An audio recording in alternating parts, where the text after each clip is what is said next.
Sidney's number system in the thought dial, this is part 2 by the way, helps us to understand this cycle business.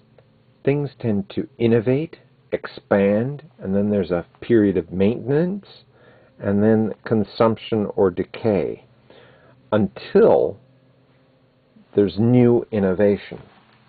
What happens is, with most families, is that you get someone who's the innovator, and then the rest of the family, well, they consume the materials until the next person starts a new income, and then that helps the family fortunes.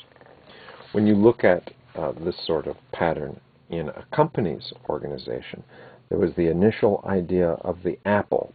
Whoosh! It went up, and then, well, the market got saturated. Other products came to compete, and the number of units selling started to decay. Well, at the same time, Apple computers started a new item called the Macintosh, and kaboom! The Mac has hit something of a plateau and was starting to fall as the leading item, and that's when they introduced the iPod. And that has been what's helping the company continue to expand. What does the company do next? Well, we may have heard of this iPhone, perhaps that's it, or it will be yet another item. It doesn't have to happen always at the maintenance curve of perhaps the iPod. The next product could be happening right here. It's always good to be having the next product coming along later. The purpose of giving you this story is to say Sidney created this himself. He didn't perhaps create the actual concept of numerology, but what he did was he took it one step farther. He said, you know, why don't we just help people with a little dial? And by calling it a thought dial, he recreated something that many people had already thought about, that, well, the sun is like the first, and then the moon is the second. And there's something about the number 5 that is communicating. It takes people in many different directions. And then you need that Mars energy to complete things. So by associating numbers to planets, it appeared to be one of those innovations that you expect from people who take a subject and make it their own. I had said that I was somewhat impressed by this guy because he was a mentor to me. He showed me something about these numbers. He taught me how to cast out nines. You take 3 numbers, you add them. You can reduce them, like 4, 8, and 6. 4 and 8 is 12, plus 6 is 18, right? 4, 8, 6. So altogether it's 18, comes down to a 9. So you can figure out, you add the numbers 1 and 8, put those together, and it looks like a little trick, but you can use it to check your addition. I've turned into a teacher, and so often I'm called upon to think, well, what examples can I give to my students? In his book, My World of Astrology, Sidney devotes a large part of the book, the first 100 pages, to a TV appearance that he had made in 1951, where he was challenged in a debate. He was a young man, he was under 30 years old, who was told to defend astrology. And he recounts in his book how he went back in his mind to the time he first heard the word astrology. This incident is also reported in Astrology and the Man. This one is by Norma Lee Browning. He couldn't remember the name of the teacher, but he remembered that she dismissed astrology as a pseudoscience. it wasn't that so much the fact that he focused on astrology. It was that he focused. He admitted that he was not the most attentive student. His mind would wander. The good thing about this is that he is an example of what can happen with people whose minds wander. They can become very good at something that's not necessarily academic. He completed his university time in Mexico after serving in World War II. But this is the ultimate question. What can I create with my hands, with my head, with this opportunity? There's a poem.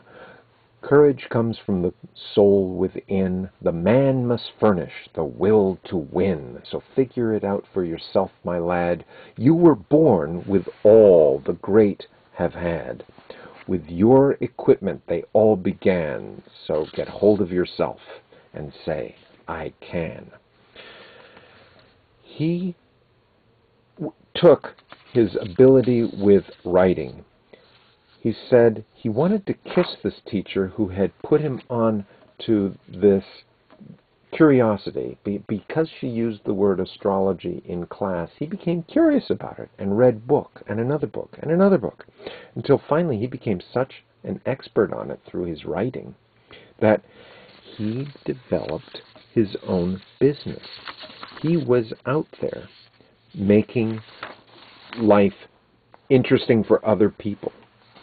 What he did was, while he was at university, he started writing books about astrology. He eventually was publishing a book for each sign, plus one that took them all together.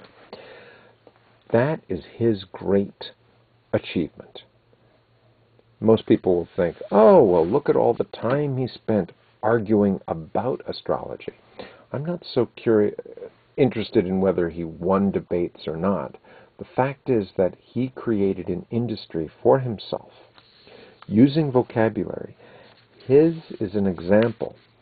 By not discussing astrology in schools, we are closing out about 25% of our student population who happen to like the words associated with astrology, whose vocabulary could be improved by listening to trine, conjunction, and the adjectives such as fixed, cardinal, and mutable. These are wonderful words that are used frequently within the context of astrology. So he used SAT vocabulary, so he grew for himself. He created work for himself while he was at university. He didn't just sort of go through university, yeah, something will happen. He created his own identity. This is what we are all about. We create our future. We create who and what we will be. Each day we can decide who we will be. Instead of complaining about math, he made it fun. He took time to be with a 12-year-old. And although his mind wandered at school, look where he went. He used what was at hand. So I started this by saying that Sidney was a mentor. Well, for all of this and for much more, Sidney is also my mentor. And I hope that this short explanation, about 20 minutes long, has helped you to see the value in the thought dial, and I hope that you will contact me and learn more about the thought dial, learn more about what it is inside this description of numbers, this description of vocabulary that could help other students gain a better appreciation for the English language. You don't have to believe in astrology or numerology to help students get benefit from the work of Sidney Omarr. Steve, English teacher at yahoo.com. Thank you.